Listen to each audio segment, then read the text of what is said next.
Hi Andy, I am Suresh, embryologist, Medsi IVF and Medsi Hospitals. So actually embryologist ante regularly we will be revolving around the fascinating world of embryos ante life starting nunchi initial stages of cells చూసుకొని అవన్నీ growth అయ్యి blastocyst స్టేజ్కి వెళ్ళి తర్వాత పేషెంట్కి transfer చేసి delivery అయిన తర్వాత అది మా హ్యాపీయెస్ట్ మూమెంట్స్ అండి. సో మీకు యాక్చువల్గా మావి 2 డిపార్ట్మెంట్స్ ఉంటాయండి ఇంపార్టెంట్గా. ఒకటి andrology and the next one is embryology.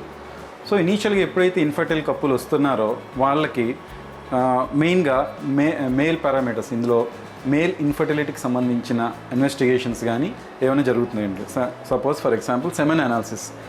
So andrology and this is the most advanced system, CASA system అండి, వేర్ మన సెమెన్ అనాలిసిస్లో కంప్యూటర్ అసిస్టెడ్ సెమెన్ అనాలిసిస్ అంటారండి. ఇది నార్మల్గా మాన్యువల్గా కూడా చెక్ చేస్తాము, ప్లస్ ఈ కాసా సిస్టంలో కూడా సెమెన్ అనాలిసిస్ చూస్తుంటారు. సో ప్రైమరీగా ఇక్కడే మనకి తెలిసిపోతుంది ఏంటి మేల్లో ఏమన్నా మేల్ పార్ట్నర్కి ఏమన్నా ప్రాబ్లం ఉందా లేదా లేకపోతే ఏంటని.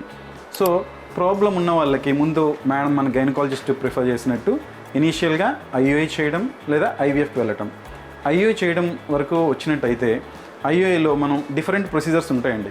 అంటే స్విమ్-అప్ టెక్నిక్ కానీ, డెన్సిటీ గ్రేడియంట్స్ కానీ, లేకపోతే సింపుల్ వాష్ కానీ, ఓకే, మైక్రోఫ్లూయిడిక్స్, ఇలా డిఫరెంట్ టైప్స్ ఆఫ్ టెక్నిక్స్ ఉంటాయండి. సో దేనికి ఎలా అంటే basing on the quality and the motility morphology of the sperm cells. So మనం ఏ టెక్నిక్ వాడాలి అన్నదానికి మనం చూసుకుంటామండి. And this is also DNA fragmentation, అంటే సెమెన్లో ఏమన్నా డిఎన్ఏ కూడా ఏమన్నా లోటుపాట్లు ఉన్నాయనేసి టు మినిమం ఎక్స్టెంట్ మనకు తెలుస్తుందండి ఇందులో. So this is all about the andrology. ఇక్కడైతే ఐయుఐ టెక్నిక్స్ అన్నీ ఇక్కడే జరుగుతాయండి. So one coming to the IVF. So IVF అన్నది కంప్లీట్గా ఎంబ్రియాలజీ ల్యాబ్లో ఉంటుందండి. So it is a completely sterile environment అండి. సో ఇవన్నీ లిక్విడ్ నైట్రోజన్ క్యాన్స్ అండి. ఇదంతా 196 degrees దగ్గర మనం స్టోర్ చేస్తాం. ఎవరికి అంటే సపోజ్ ఎవరైనా సపోజ్ క్యాన్సర్ పేషెంట్స్ ఎవరైనా ఉన్నారనుకోండి, వాళ్ళు స్టోర్ చేసుకోవాలి, వాళ్ళ టిష్యూ కానీ వాళ్ళ స్పర్మ్స్ కానీ ఏమైనా స్టోర్ చేసుకోవాలి. సో త్రూ ద బ్యాంక్స్ కానీ విల్ కోఆర్డినేట్ ద పేషెంట్స్. మనం ఇక్కడ స్టోర్ చేసుకోవచ్చు ఎన్నాళ్ళ తర్వాత అయినా. సో క్లినిక్ స్టార్టింగ్ నుంచి ఇప్పటి వరకు స్టోర్ చేసి రికవర్ చేసినవి కూడా బెస్ట్ రిజల్ట్స్ ఇవ్వగలుగుతున్నామండి. సో మనం ఇవన్నీ అప్ టు డేట్ ఉంటాయి. So this is the embryology laboratory where will maintain the strict aseptic conditions. Okay, so రండి లోపలికి వచ్చి ఇద్దరు కానీ.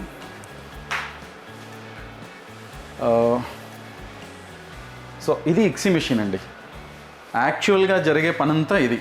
ఇక్కడే మనం oocyte అంటే ఎగ్కి కానీ స్పర్మ్కి కానీ ఇంజెక్ట్ చేసే మెషిన్ అండి ఇది.